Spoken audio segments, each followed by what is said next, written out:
Hello, welcome to Siggy Air. Today we got our new Velocity 1 joystick and we're gonna do the unboxing, and Siggy is going to help here. Hopefully she will help and not get in the way. Siggy, we gotta get the thing unboxed here. Okay? Alright, so could you excuse me for a minute? Thank you. All right, so we'll get you this box for you later on, okay?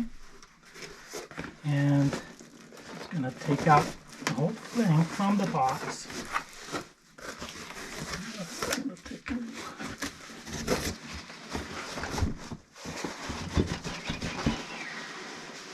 This is the best way here. There we are. Velocity 1 Flight Universal Flight Control System. So it has good reviews, but I haven't seen a video in about a year or so, so there might be some updates and upgrades that we may have here. And so this is the whole control system.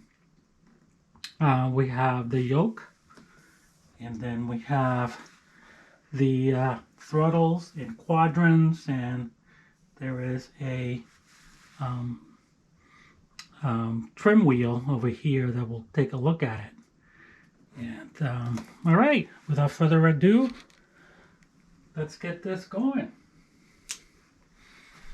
Hopefully Siggy will not get in the way.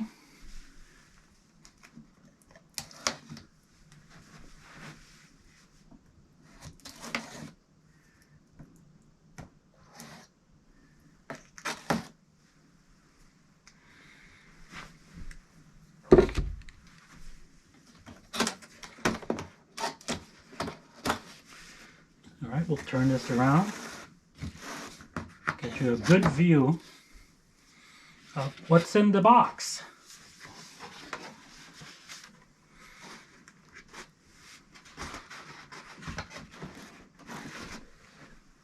Alright, so we're going to have to try to hold this down. Let's see if we can pull it up.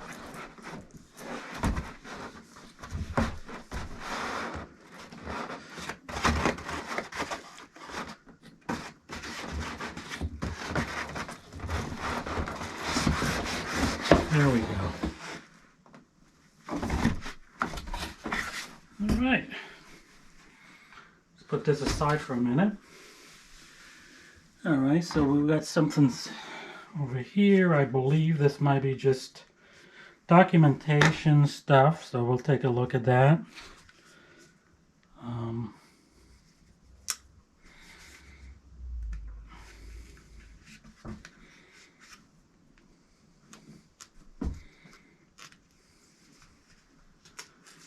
Oh, of course, Siggy being Siggy, she'll have to get in the box.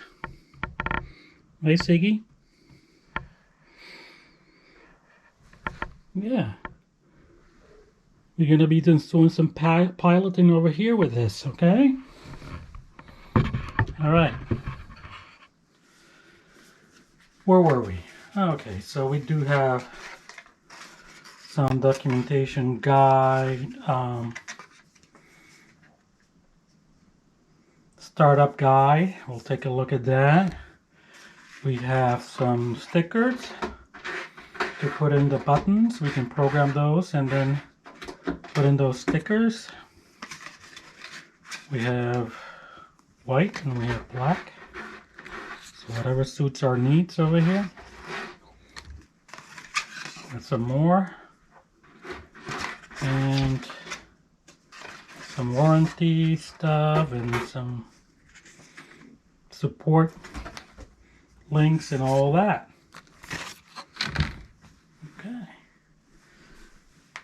All right, so let's see what we got over here. Wow, whoops, be careful with this. First thing we have is, this is the quadrant.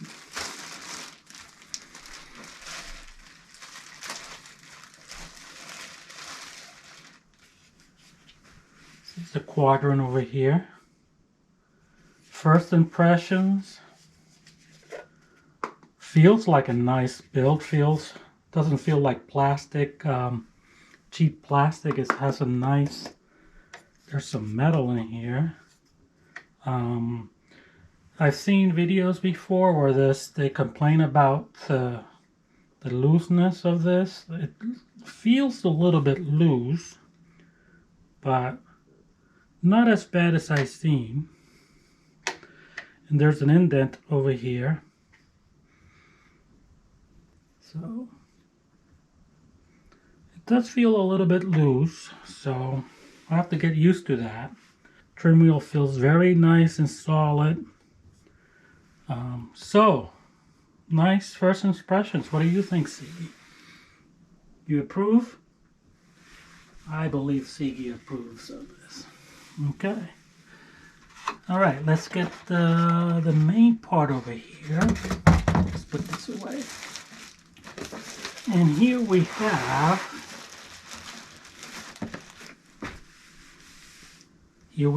the joystick.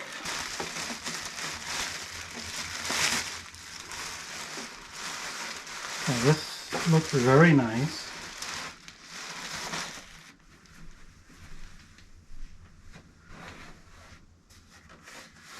Feels pretty solid.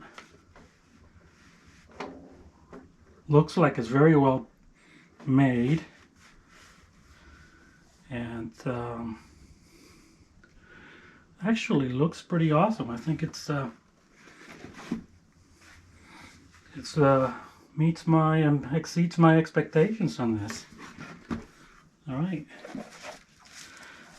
What else do we have here? We have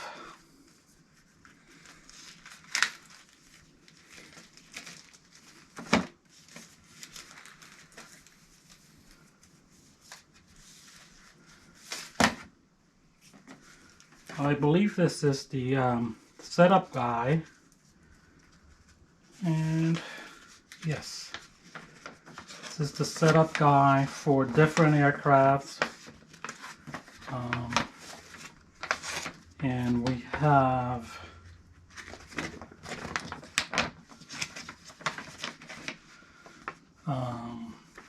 quick flight guide.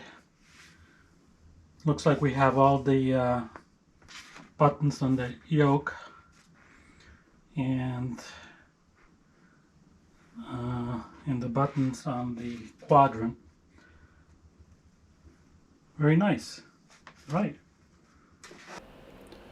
Okay, so now that we completed the unboxing here, I set up the Velocity one here on my desktop here. Now I didn't go through that whole process because it was kind of hard trying to record this and setting it up. So, but I'll show you exactly what I did and how easy this is to set up.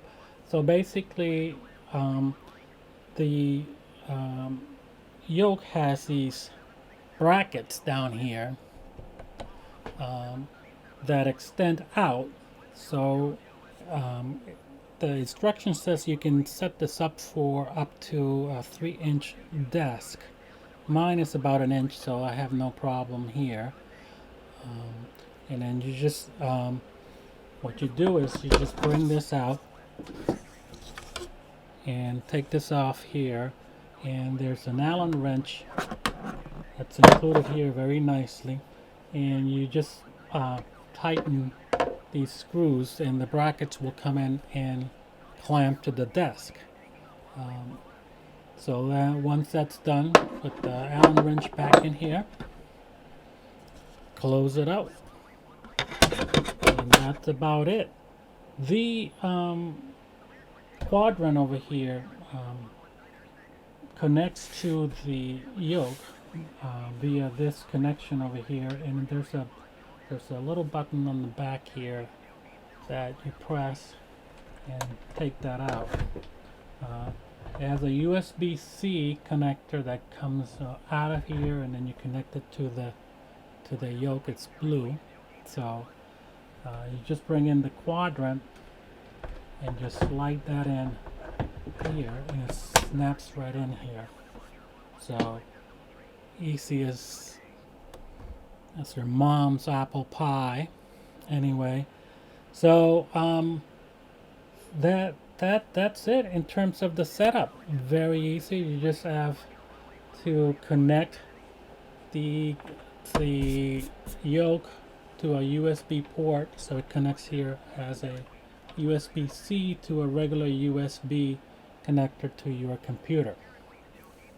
All right.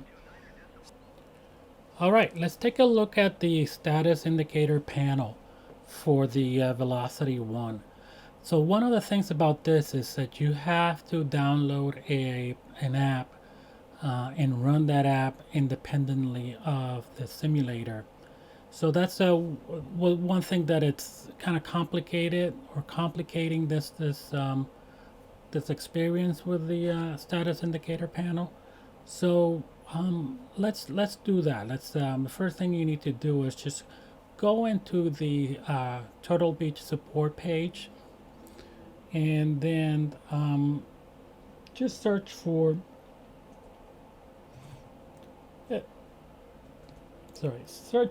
SIP, and let's click on that. So it's pretty much the first result that you're gonna get once you do that, and just click on that, and then scroll down and look for SIP functionality with Windows 10 and 11. And it tells you that you have to, connect the utility here in order for this to work. So just go ahead and click on that, and it's going to bring you to this page, and just click on download here. Then go ahead and open that up. It's in a zip file. Open that up, extract it, and once it's set up in your computer and you go through the installation process, just create a shortcut on your desktop here. It's going to be useful. So once this shortcut is created, go ahead and double click on that, and that's gonna kind of weird. It's gonna show you the Turtle Beach logo, and it's gonna show up and then disappear. It doesn't disappear. It's running on your computer. Just click on your system tray, and it's right here. And like it says, go ahead and double click it, and it's going to show up here. All right, so here it's a little bit of confusion in terms of the instructions. So instructions, some of them says right click on it to change, and then select Microsoft Flight Simulator. Now you could do the same here in the settings if you don't need to go ahead and right click. I found this a little bit tricky, so I usually go ahead and do the right click and select the Flight Simulator, and then come back here on the settings. This is selected, and then click on Start. So you have to select it, the green outline it's going to show, and click on Start. It's going to say con, which means that it's communicating or attempting to communicate with the simulator. Start the simulator.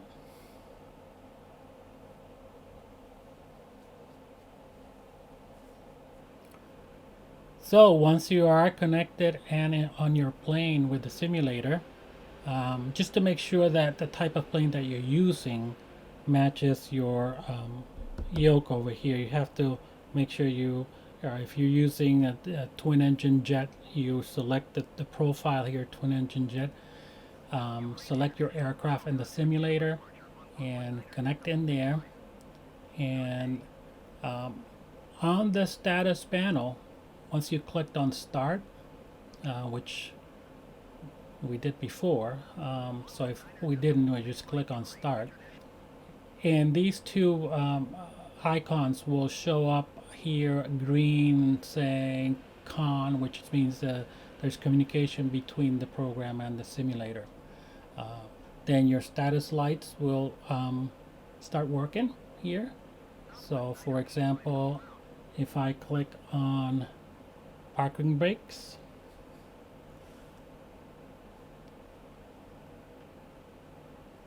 over here, I click on parking brakes, I'm just going to see that on the status indicator panel. Clicking on and off will show that. If I put down my flaps over here, flaps are going to show on the status indicator panel. So a couple of extra steps to do that.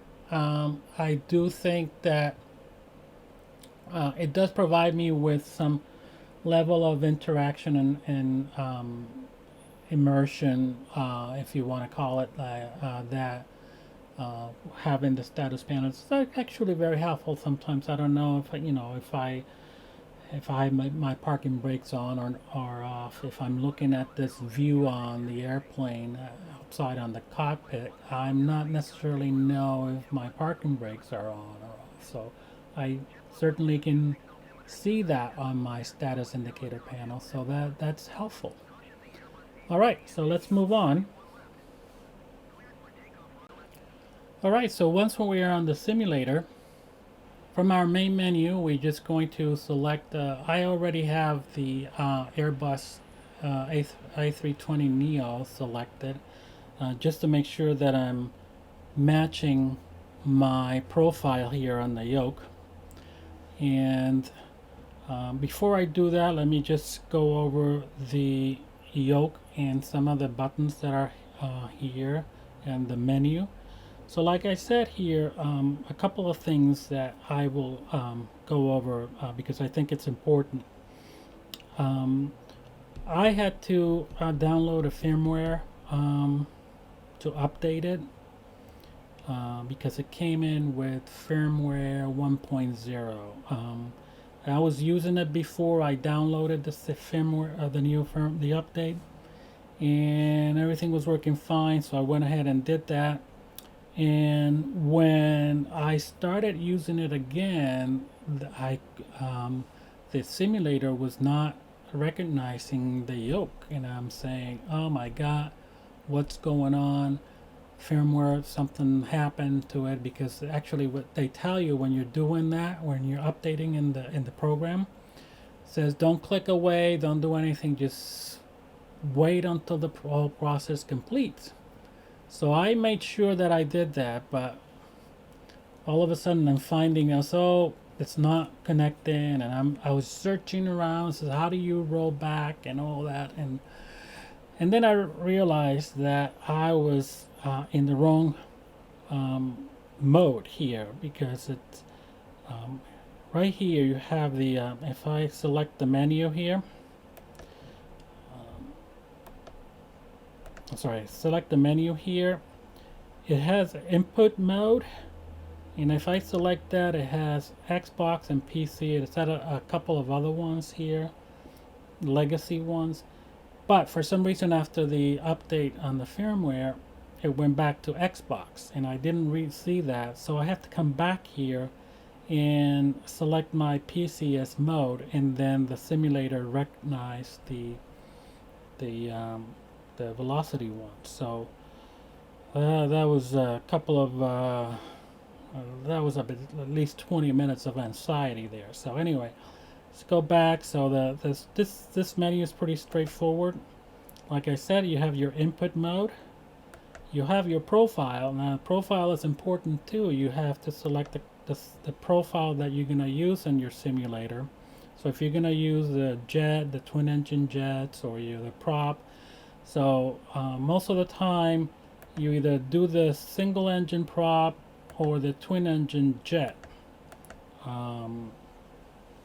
So if you have, I suppose that everything is either jet or prop. So there is there's supposed to be twin engine prop. In that case, you select the twin engine jet,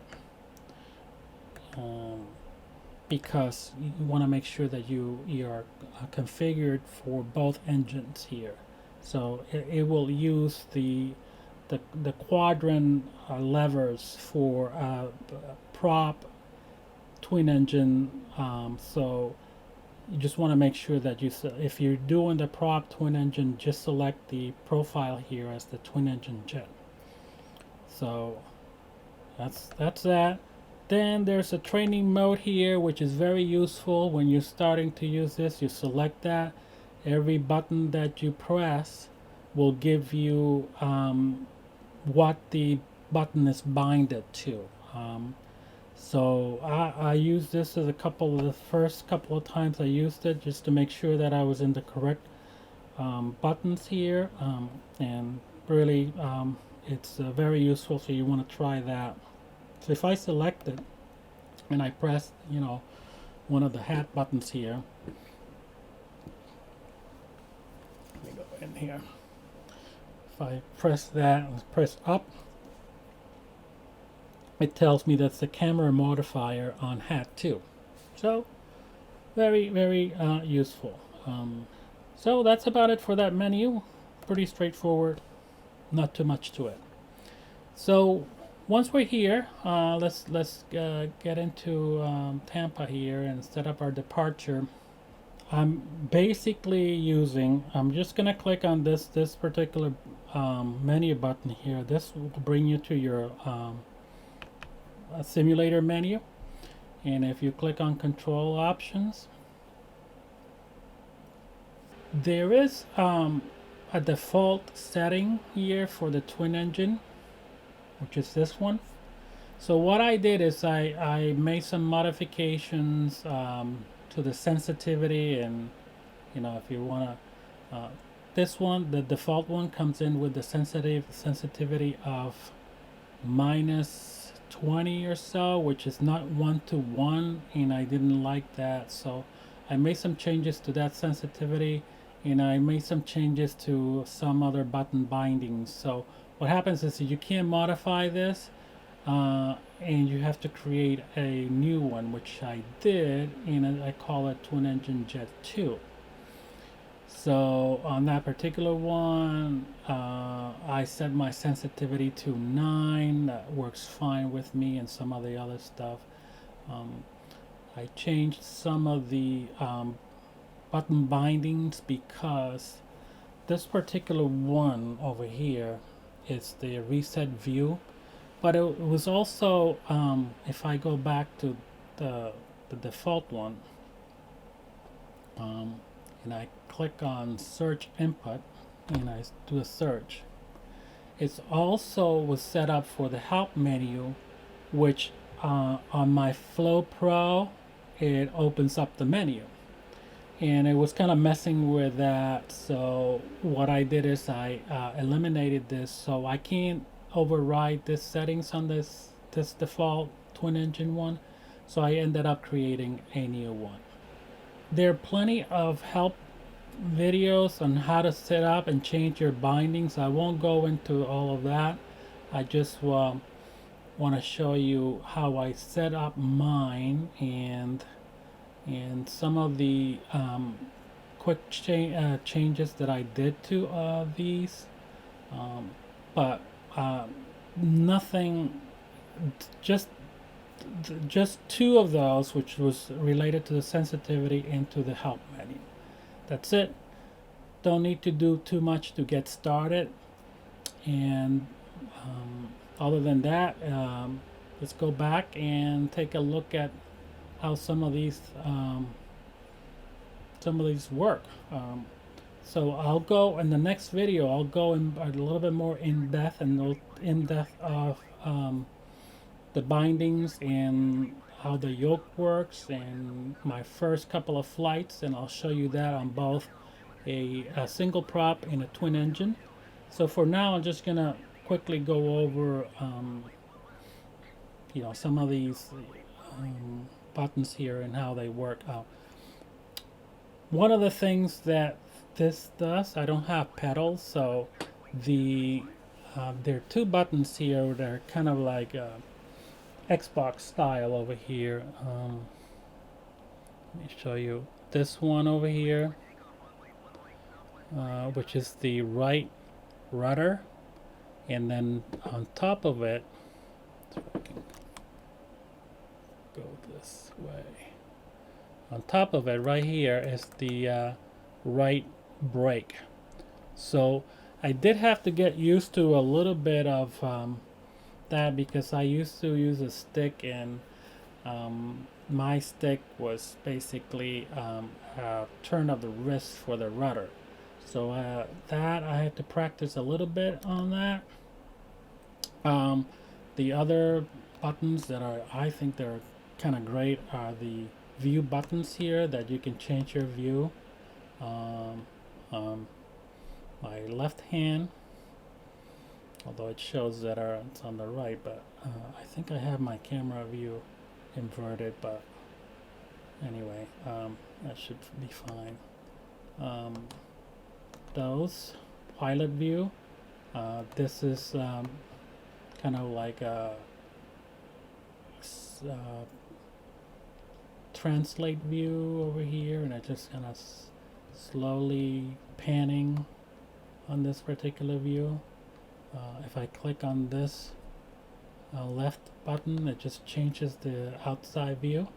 I also can use the buttons here on the hat to change those view forward, backwards, left and right. Same thing here for the panning, which is fantastic if you just want to, do some recording as a content creator. On these other two hat buttons, some of them this is set up for rudder trim, elevator trim and rudder trim, and changing the view also. So I'll go over that when on the next video, when we take our first flight on this. But other than that, I think my first impressions on this Velocity one is that it's well built. I did consider the Bravo one, although the Bravo one is I think it's more expensive. It's actually more expensive than this one by almost $200. Although you may find it somewhere else cheaper, but for the price of this is fantastic. The size is perfect for my desk, so I don't have too much space in here. So this is one thing that you also hear from other content creators on this, is that the system is just large enough that it gives you a nice feeling, and it's well built, and it's just feels very nice, and it's just the right size for a desk that you use for something else. Like I use this desk for your work and other content creating activities, so it's just the right size. The Bravo is huge, it's big, it's heavy. So if you don't have much space, this is a great alternative, and it provides you, it's the quality is comparable to the Bravo one. So that's great. So stay tuned for the next couple of videos that I'm gonna do. Take a first, second, third flight and see how it performs. I do have to tell you that I have been training just to make sure that I don't make big mistakes. I have been getting used to the rudder pedals here. So all right, so why don't we just finish the video by taking off from here, and I'll see you on the next video. And if you haven't done so, please subscribe and like that, like and subscribe. If you like this video and you think it's useful, go ahead and give it a like. If you're not a subscriber, go ahead and subscribe, because there's other videos that I do, and some fun videos, and just great Microsoft Flight Simulator stuff. Alright, let's get the landing gear off, and off we go. See you on the next one.